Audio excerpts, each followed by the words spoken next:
Hi crochet friends, welcome back to my channel. I'm Stefania and today is episode 3 of my Will It Plant series. In this series, I test to see whether I can take non-traditional yarns and crochet a plant out of them. I was inspired to make this series by Niche Crochet's Will It Rat series. So if you like this video, check out his channel as well. In the previous episodes, I've used neon jewelry cord to make this spiral vine plant, and curling ribbon to make this mini succulent. Today, I'll be testing macrame cord to see if I can make heartleaf vines out of it. This cord is a lot thicker than the jewelry cord and ribbon were, so I'll have to use a larger hook. If you like this kind of video, let me know by leaving a thumbs up and subscribe to my channel. It really helps me out a lot. I make new videos every week, including crochet tutorials, check-in videos, and other craft content. If you want to follow along and make your own heartleaf vine, I'll link my video tutorial in the description below. Without further ado, let's see if macrame cord can plant.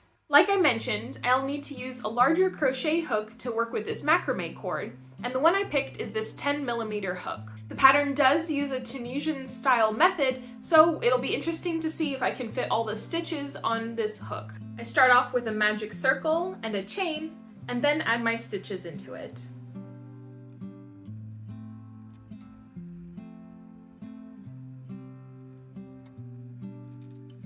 This macrame cord does act like a yarn, which makes sense because it's basically like a bulky yarn.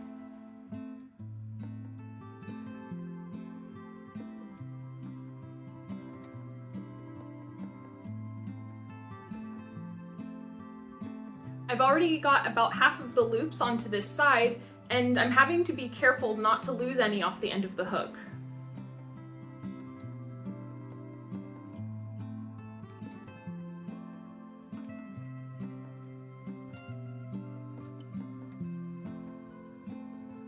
I've got all the loops on the hook now, so it's time to crochet them all together.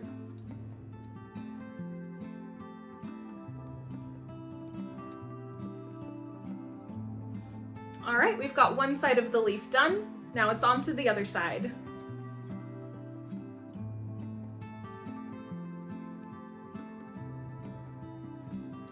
Unlike the other non-traditional yarns that we've tested during Will It Plant, I am able to keep the tension using my pinky finger with the macrame cord.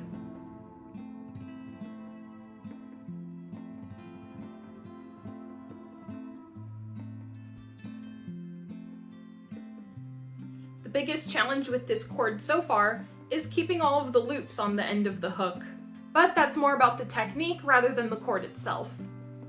I think if I were making a different type of plant, I wouldn't have that same issue.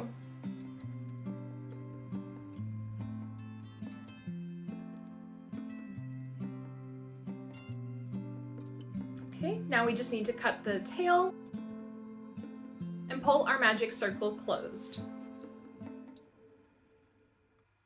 It's a lot harder to pull closed than traditional yarn is, but I guess that makes sense because you're having to pull a lot more cord than usual. Well, here's our first leaf. It worked out well enough, although the chain one before I turned and worked the other side of the leaf added this big gap in the leaf that's usually not there. And as you can see in the center, I wasn't able to close the magic circle fully. But even if it's not perfect, it still looks enough like a leaf. So let's make a couple more and see how we can put this vine together. With this next one, I'm gonna chain 2 instead of 3 and see if that helps close up that gap that I mentioned.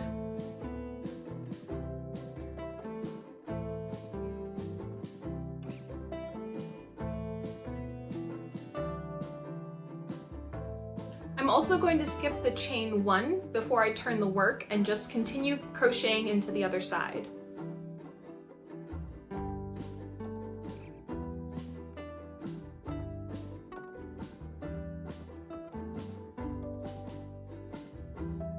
And there's our second leaf complete.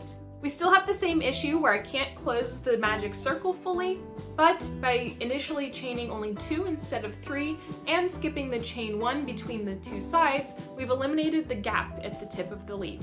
I still have most of the macrame cord left, but I think I only want to make 3 leaves for this vine.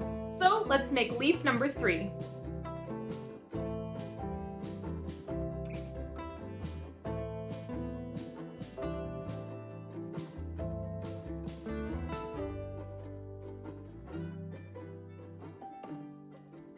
And there's leaf number 3. I'm now going to take my 3 leaves and try to connect them into a vine. To do so, I'm going to start by taking the tail from the magic ring and crocheting it into a chain.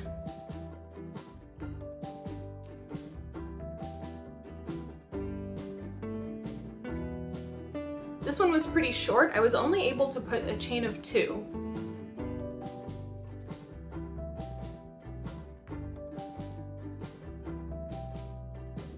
This one also had a very short chain. I think it's partly because I wasn't able to close the magic ring like I normally am, and I suppose the thicker cord means it takes more length for each chain. None of these stems ended up as long as I normally would like them, but like I said, that's kind of a user error rather than an issue with the macrame cord itself.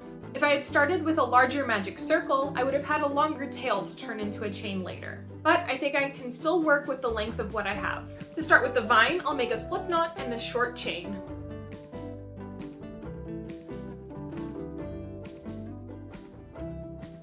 Normally, I would crochet directly into the stem chain from the leaf, but because it's shorter than I'd like, I'm actually going to do like a treble or a double treble crochet stitch into that chain stitch.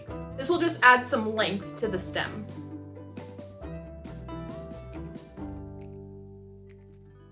You can see what I mean here. All of this length is due to the double treble stitch rather than just using a single crochet. I will have to weave the rest of the tail in, but I'm going to have to do that regardless.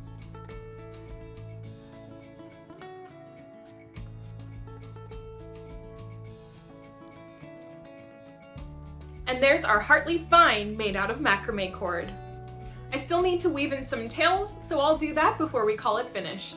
Normally with my heartleaf vines, I would just cut the tails short and use a lighter to melt the acrylic yarn. However, this macrame cord is made out of cotton, so it won't melt like the plastic yarn does. I also have the issue that I don't have a yarn needle that's going to fit the macrame cord in it, so I'm trying to use my 5.5mm hook and see if I can make that work instead. I'm just going to weave my hook through some of these stitches and try to grab the tail and pull it through.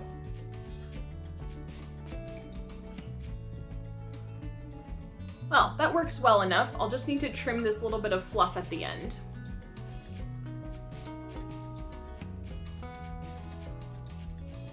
To make the tails extra secure, I might even add a little drop of super glue to the very end.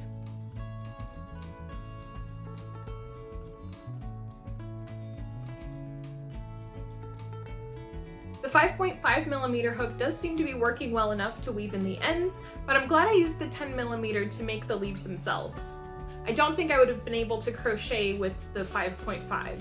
And I also don't have any hooks in between 5.5mm and 10mm.